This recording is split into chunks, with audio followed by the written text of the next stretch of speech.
नमस्कार, बहुत स्वागत है आपका। आप देख रहे हैं ग्रैंड ज्योतिष सीक्रेट। शनिदेव की जब साढ़े साती या ढैया चलती है तो जीवन में बहुत सारे परिवर्तन आते हैं। आप एक तरह से ऐसे समझ सकते हैं कि शनिदेव इस साढ़े साती और ढैया में आपको बहुत सारे ऐसे मोड़ पर ले जाते हैं जहां पर आप भली भांति चीज़ों को समझने लगते हैं। जो आप मन की चंचलता के कारण या उतावलेपन होने के कारण या फिर आप चीज़ों को इग्नोर कर रहे होते हैं, वही चीज़ें साढ़े साती और ढैया में आपको बहुत कुछ सिखा जाती है। खासकर व्यक्तियों की पहचान करा देती है। कौन आपके अपने हैं, कौन पराये, और कौन पराये होकर भी अपने हैं, कौन साथ रहकर भी बेगाने हैं।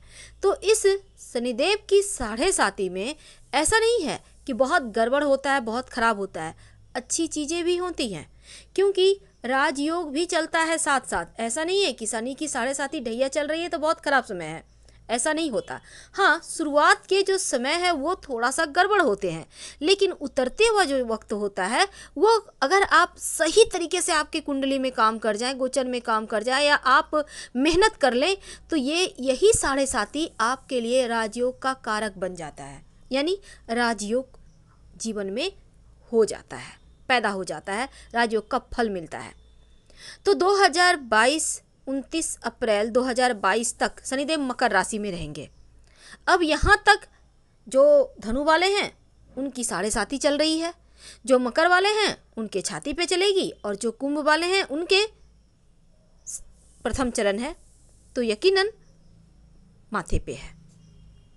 तो ऐसे में क्या होगा ना, अब ये शनिदेव की जो साढ़े साती है, इनका जैसे ही ये राशि परिवर्तन करेंगे, तो जो पहले बात करते हैं धनु वालों की।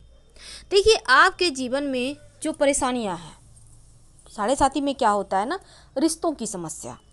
अब जैसे धनु राशि में संतान का सुख प्राप्त होने के योग अब बहुत प्रबल रूप से बने हुए हैं, इसके पहले भी बन रहे थे, लेकिन जो प्रबल योग हैं, जो उतरती भी साढ़े साती का भी ये अंतिम चरण चल रहा है करीब करीब, और बहुत ही नज़दीक सा वक्त है, 29 अप्रैल तक आपकी साढ़े साती है।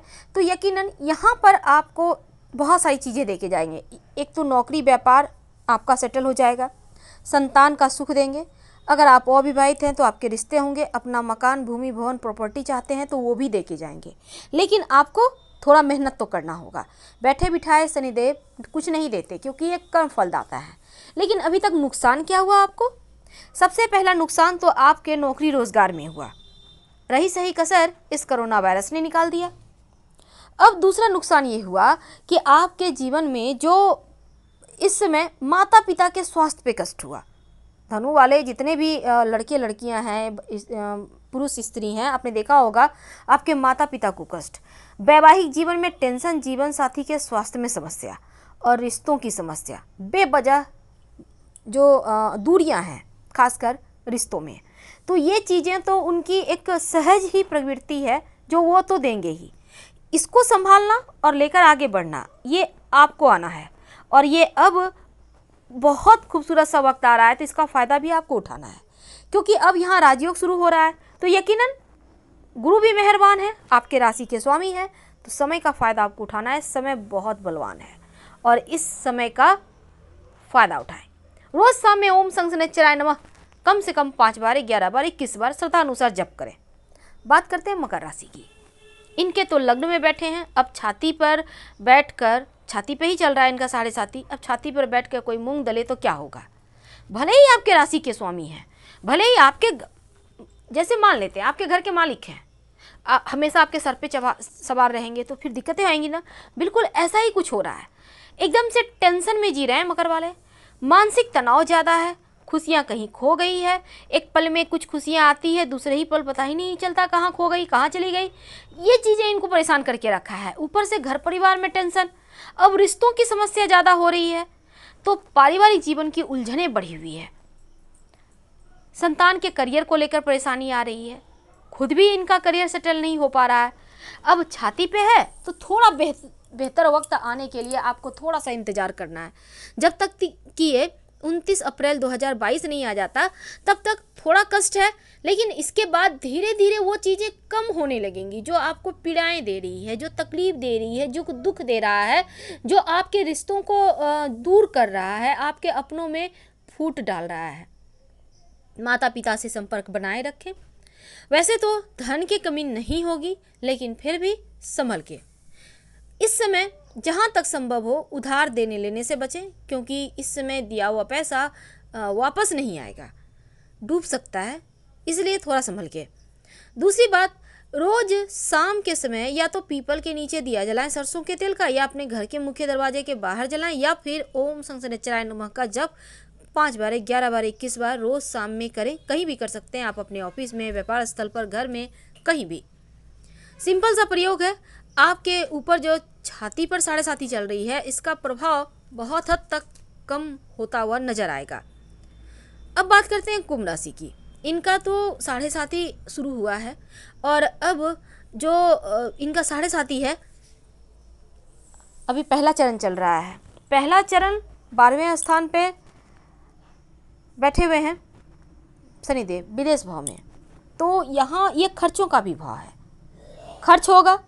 दूसरी तरफ जैसे कि बेवजह खर्चे, लंबी दूरी की यात्राएं, बेवजह यात्राएं होना, लेकिन अच्छी चीज़ ये होगी विदेश से लाभ होना, विदेश जाकर व्यापार करना, विदेशी नौकरी प्राप्त होना। विदेश से तो लाभ कराएंगे, लेकिन टेंशन बढ़ा हुआ है। वैवाहिक जीवन में दूरियां हैं, साथ रह के भी एक दूसरे के लिए समय नहीं है। अब घर में बच्चे हैं, अब उनके लिए समय नहीं है। किसी को किसी के साथ बात करने की फुर्सत नहीं है, सबकी अलग दुनिया हो गई है।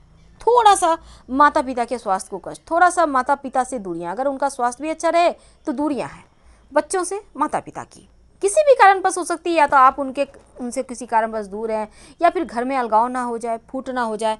क्योंकि ये जो प्रथम चरण है ना, वो थोड़ा सा तड़पाएगा, थोड़ा तरसाएगा, थोड़ी परेशान करेगा, लेकिन इसके बाद चीज़ें धीरे धीरे फिर बेहतर होने लगेगी जैसे ही थोड़ा और आगे बढ़ेंगे। हालांकि हम ये नहीं कहेंगे कि छाती पर आने के बाद सब कुछ अच्छा होगा।